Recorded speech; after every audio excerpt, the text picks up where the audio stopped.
She wore blue velvet, bluer than velvet was the night, softer than satin was the light from the stars. She wore blue velvet, bluer than velvet were her eyes, warmer than May her tender sighs. Love was ours,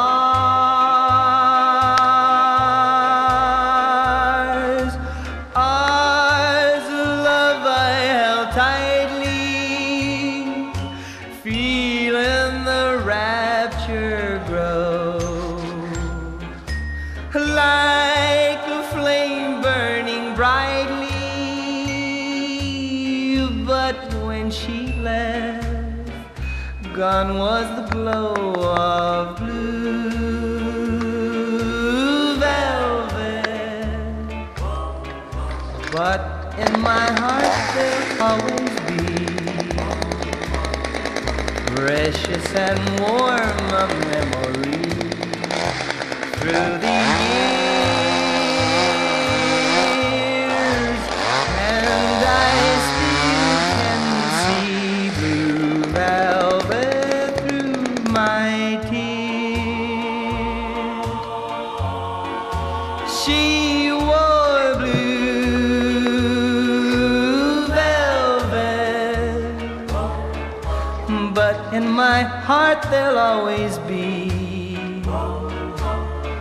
precious and warm a memory through the years, and I still can see blue velvet through my tears.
Костер полубочка.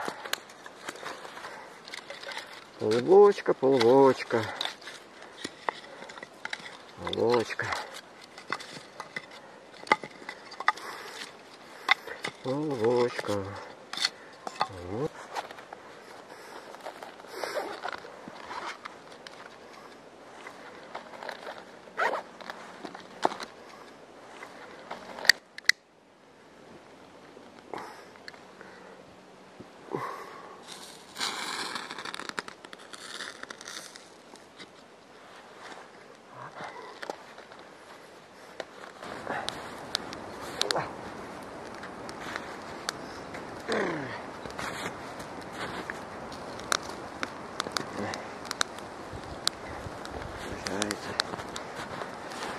Пусть чай пока нагревается, пока растапливает.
До чего же жизнь интересно устроена?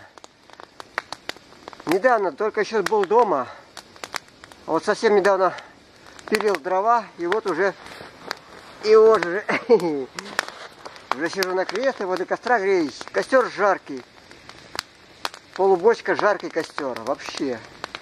Интересно устроено. Тут и дрова лежат, тут и костер горит, полубочка. О, там уже вода сейчас закипает.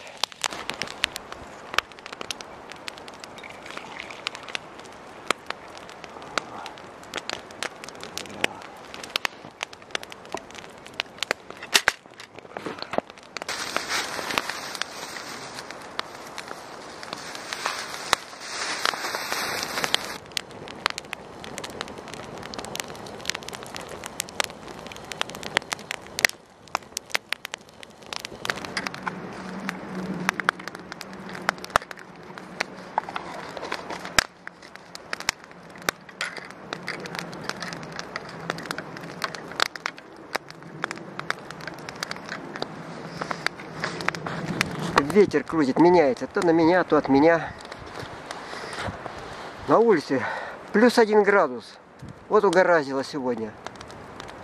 Ветер идет, тепло, дороги сырые, тает все. А мы возле жаркого огня, возле жаркого костра сидим. Ой-ой. Хорошо.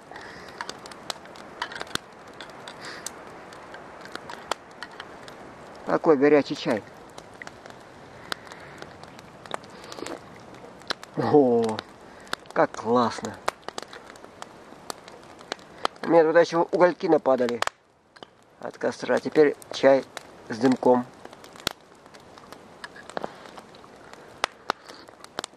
О.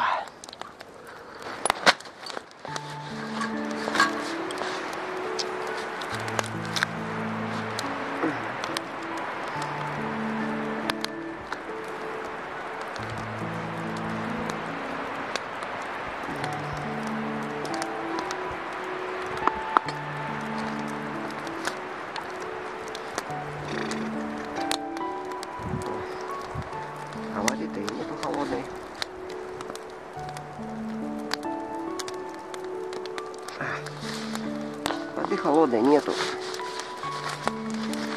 Эхе.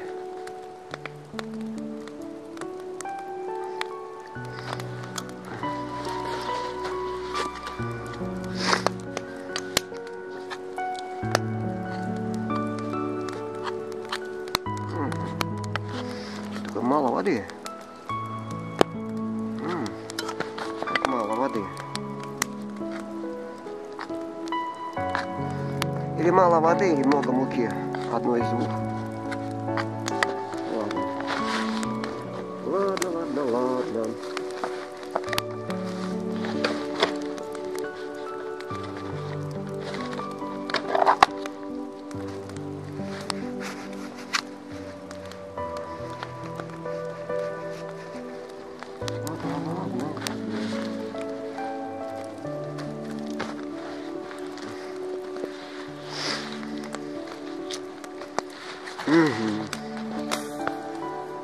Так, значит вот так, да?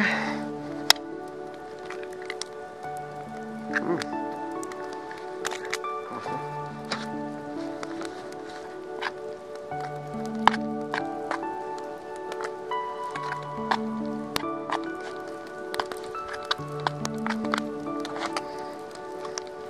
Не, надо воды еще добавить. Еще воды добыть.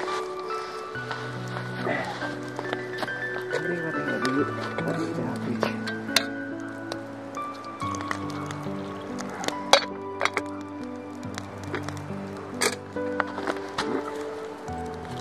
Вот так.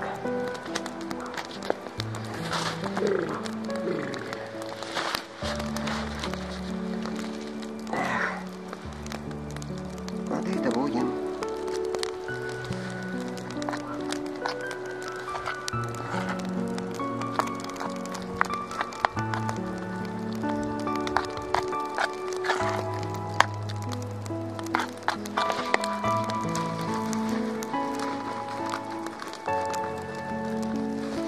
О, что нашел.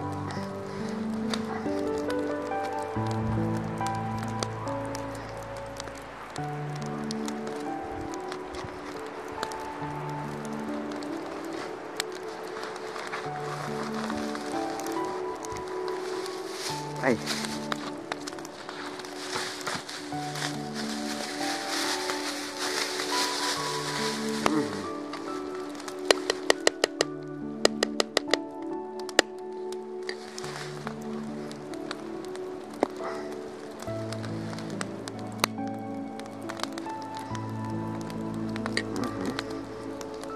Соду положил, а в соду лимонную кислоту положил.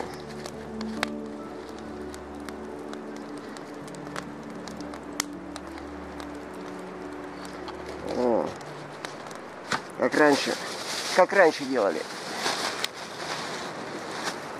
А потом вот этой водичкой налил. Так, у нас сейчас все зашипит. О, зашипело. О, ветрище дует. Все с деревьев падает. Снег идет с деревьев. Надо же.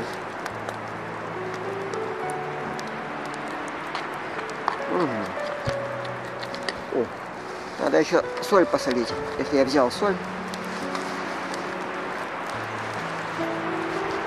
Если я соль не взял, вот это вот.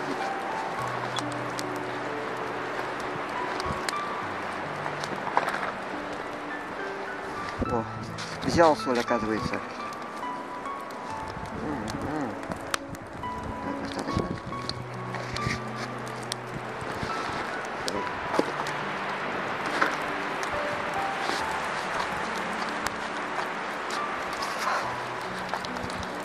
Все положил, что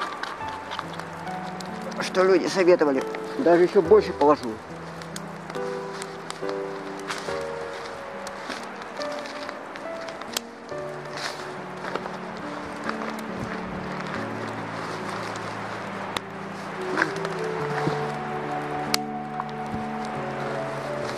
Ох, кошелки. Пока найдешь в этих кошелках какой-нибудь нужный мешочек, о, они все мне разбегаются. Так, ладно.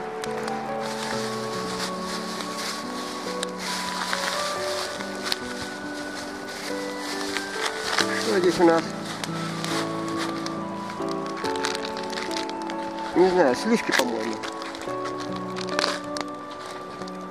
Сливки, сливки, сливки. Положим еще и сливки. Достаточно.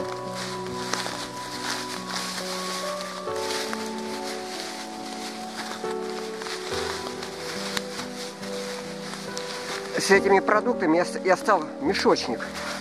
Все мешочки, мешочки, мешочки. В каждом мешочке что-то свое. Ладно. Должно же у нас из этого всего что-то получиться, правда?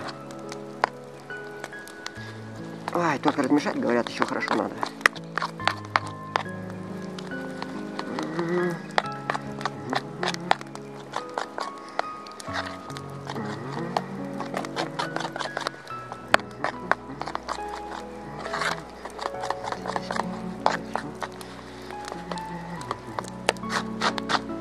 Воду налил везде. Эх.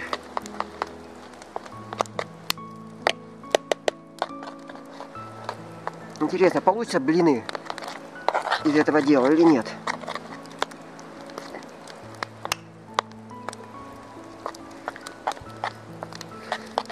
Может, получится.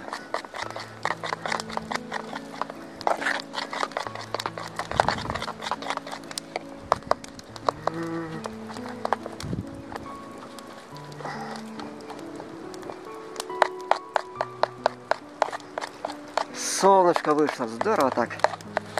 То снег, то солнышко. Какая сегодня погода весенняя. Так, ладно. Ладно, ладно, ладно. А чё невкусно так? Ну-ка.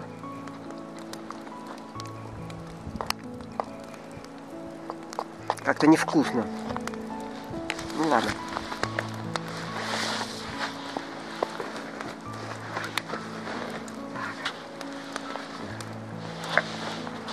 Вкусно, так невкусно.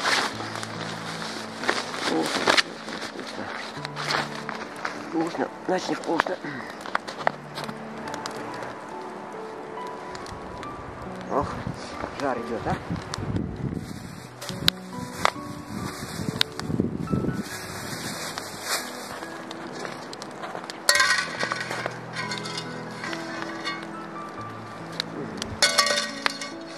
Вот так, ровненько. Ровненько, ровненько.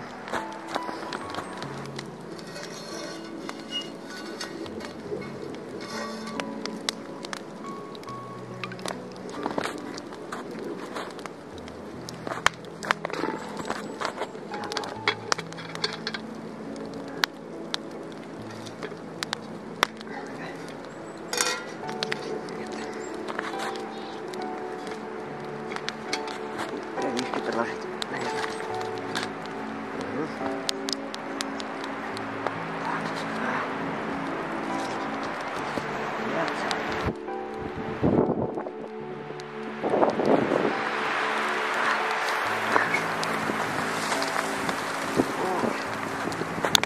Снег с деревьев засыпает меня. Подложим еще. И поперло у нас, поперло, поперло. О. Ладно, ладно, ладно. Даже не знаю, как это делать. Сковородка раскалена. О, ай, как горячо.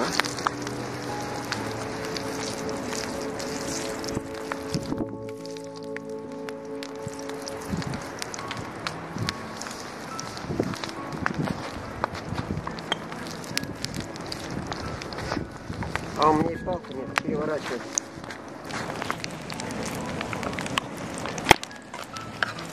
Так. Ха.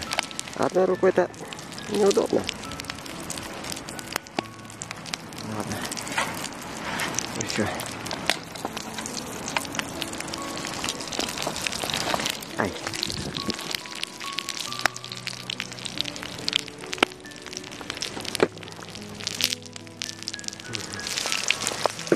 Перевернул. Это получилось у нас. Это у нас не блин получился, а оладья. Оладина. И зачем я только дрова подложил? Так было хорошо жарко, а тут я дрова подложил. А, еще жарче стало. Вот так. Вот. Ветер задувает.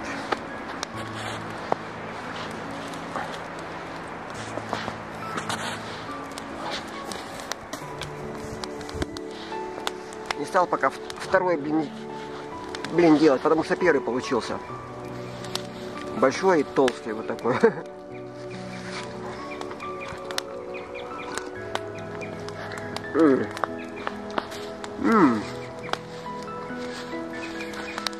О!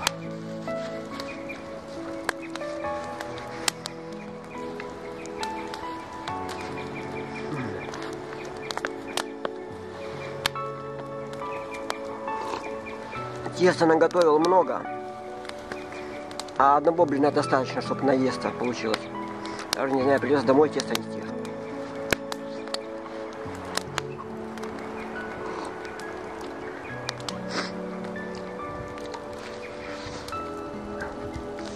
Какой горячий. Вот это жизнь. Это жизнь. Ой, на улице стихии гуляют. Дует. То снег идет, то вот солнышко выглядывает. Вообще. И +1 еще вдобавок. Но +1 это в городе. Это не значит, что в лесу +1. В лесу может быть -1.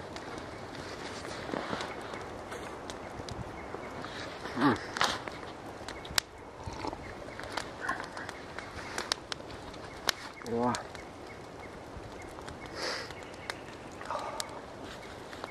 Птицы расщебетались везде. Молодцы.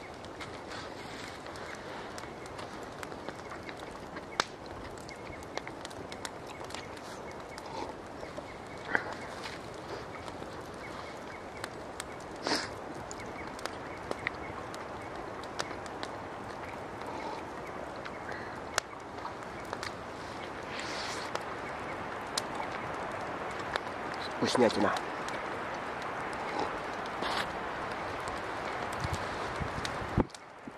Ну, видать, правильно положил и яйца, и сухое молоко, сливки. Как люди делают.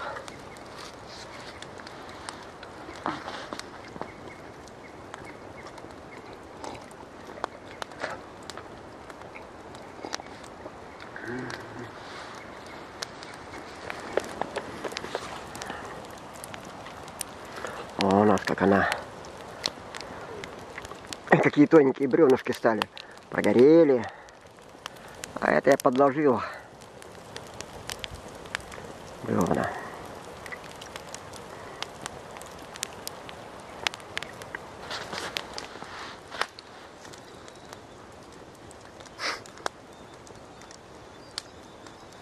Классно.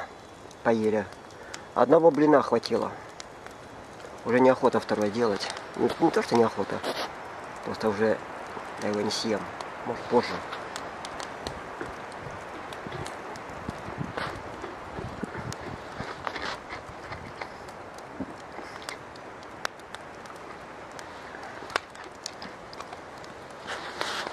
Уа!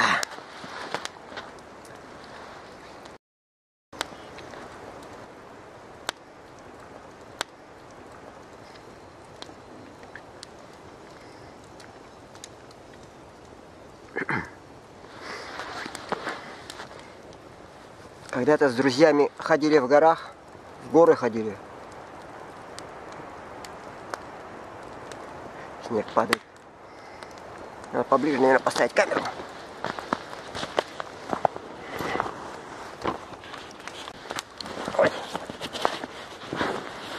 Фу.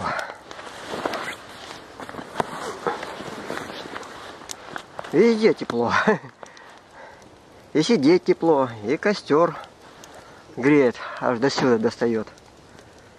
И спине тепло, и коврик, и рюкзак. Я давно уже не выходил вот на этой штучке. На этом сиденье. В этом году ни разу не выходил, наверное.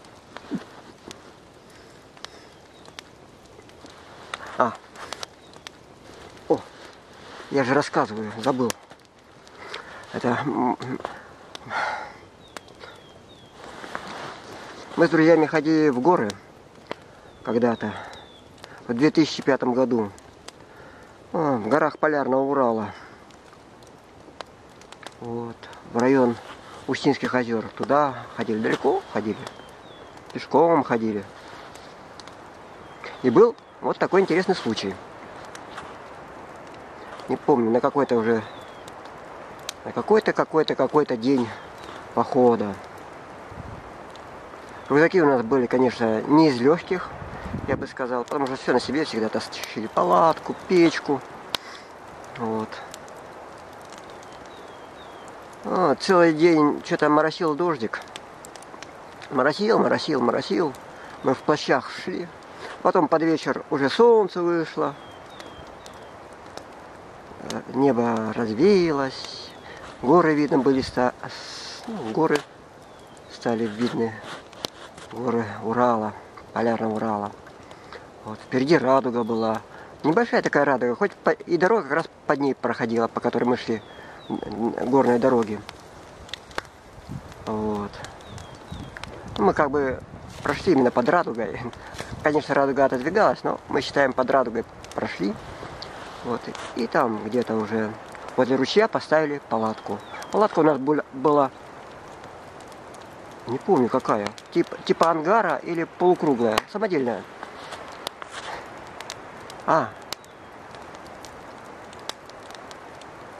Не помню, у нас столько палаток всяких было шито. Может, даже чум была палатка. Наверное, чум, скорее всего. Потому что она нам нравится, конструкция. Она держит, сильный ветер держит, и дождь держит. И очень просторная внутри, печку можно ставить. Самодельный чум такой небольшой. Вот, зашли, там уже печку растопили, уже кушать сварили, там чай пили. Ну, а там ночи белые, все равно, что днем. О, звонят. Как всегда в рассказ звонят.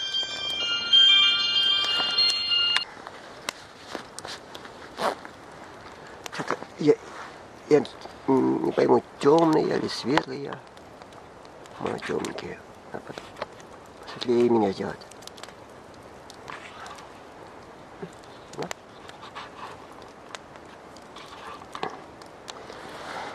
Ну вот. Чай пьем, там разговариваем, радуемся жизни. Вспоминаем день прожитый. Вот. Вокруг печки. Печка посередине у нас была. Вот, ну, вы увидели, та первая печка квадратненькая. Такая. Тепло, хорошо. Вот. Один товарищ у нас, ну, там, люди часто из палатки выходят по нужде по своей. Пошел по нужде. Вот. И вот как он рассказывает.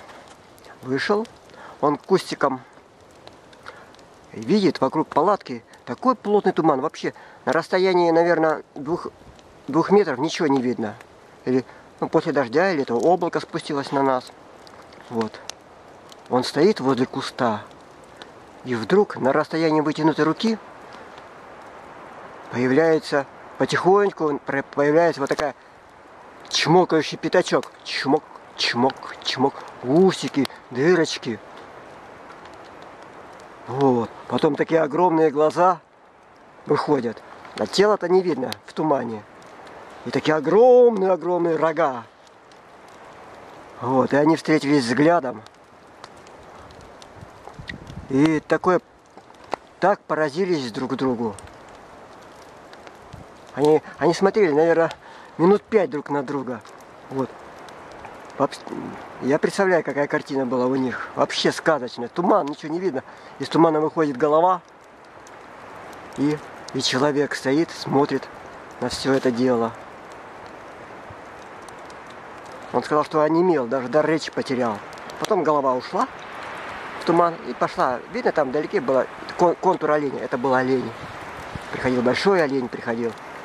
Он забежал в палатку, говорит, вот, олень. Тут увидел оленя, весь такой возбужденный, восторженный. Мы, конечно, вышли, но мы, конечно, ничего не увидели. Потому что они где-то там в тумане шли, не видно их. Представляет такое сказочное зрелище. Потом зашли в палатку, как всегда, начали чай пить, разговаривать об этом удивительном случае. А в те года, да и сейчас, в принципе, мы всегда брали с собой маленький бубен. У нас бубен был небольшой такой, походный бубен, так сказать. Вот. Мы по вечерам часто иногда стучали в бубен. Вот.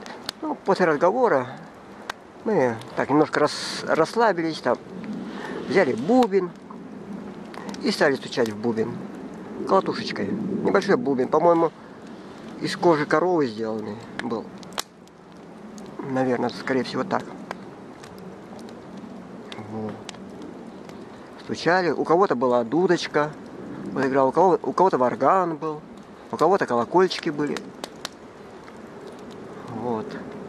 Но мы часто создаем мелодию в лесу, в горах, или когда собираемся интересную. И вот мы стучим в бубен. И наше сознание проясняется, прочищается, становится широким, таким прозрачным. И становится видно, сквозь палатку видно, сквозь туман, горы видно. Прямо из палатки. Все видно. Бубен так потряс нашу структуру, нашу энергетическую. Еще какой-нибудь лишний хлам скинул с нас. И мы увидели горы. И видим, в соседнем ущелье, на ручье, живет мифическое существо.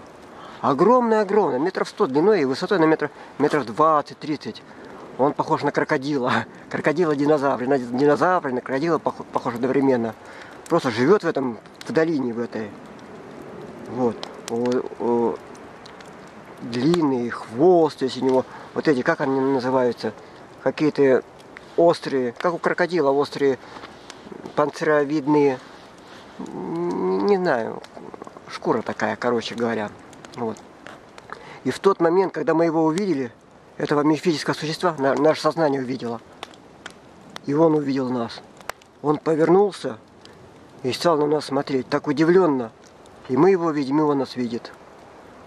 Он очень удивился, что люди его увидели. В горах живут такие создания красивые. Ну, потом мы дальше стучали, все нормально. Потом уже легли спать. Вот это нас поразило. Вот эта встреча с не мифической, может мифической, не знаю.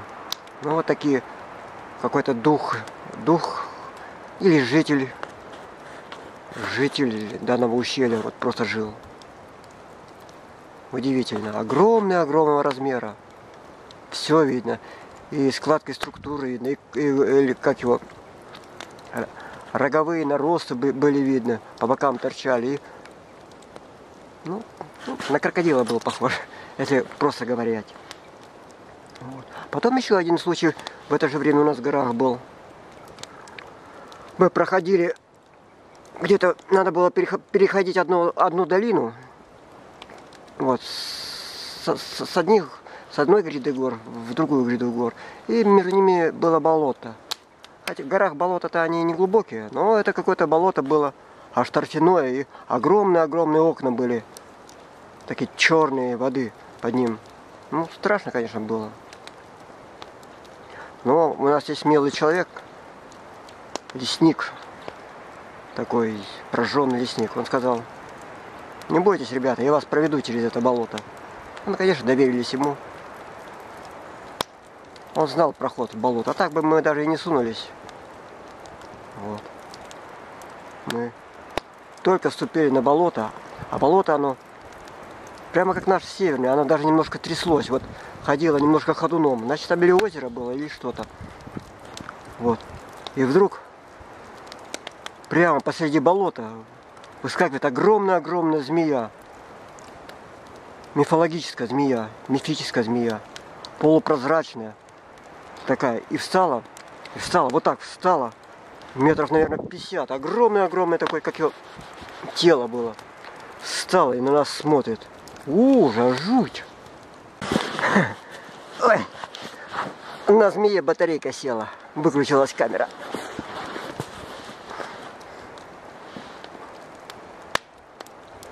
Я-то не видел, это вот ребята видели. Вот такое создание. Я видел, потому что я в конце замыкающий как бы шел. Так особо не разглядывал пространство. Но когда шли по болоту, я видел, что огромная змея прямо под болотом, как его, прямо живет под болотом, ходит. И прямо вот эти окна, прямо она оттуда, как с окон выглядывает. Такое внимание было, такой взгляд был из-под воды, из озерных окон таких. Вот. Конечно, вот этим мы прошли болото, все, провел нас человек, который впереди шел, провел через болото, мы вышли на другую сторону. Вот, ну, на другую гряду гор и пошли дальше. Вот таких два интересных случая было у нас в горах. Ну,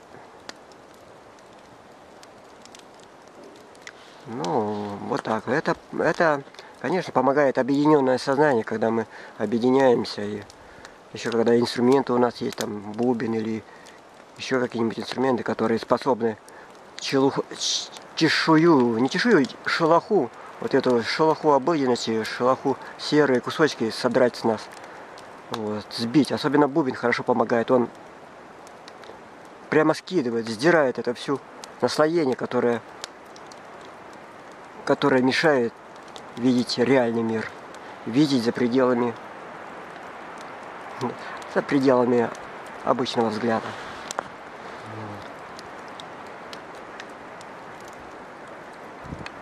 Это навсегда у нас в сердцах остались эти видения. Но после этого еще очень много всяких видений было.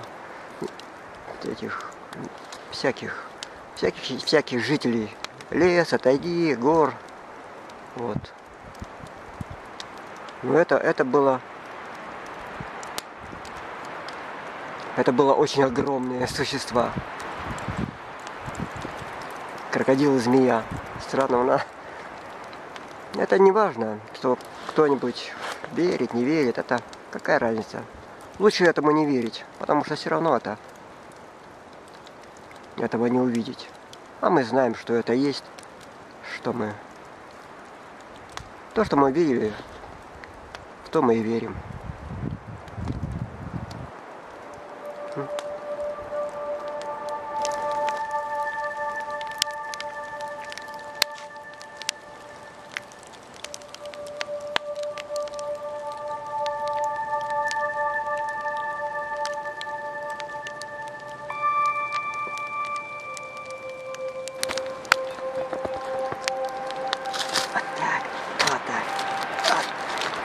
Сейчас вторую жизнь дадим.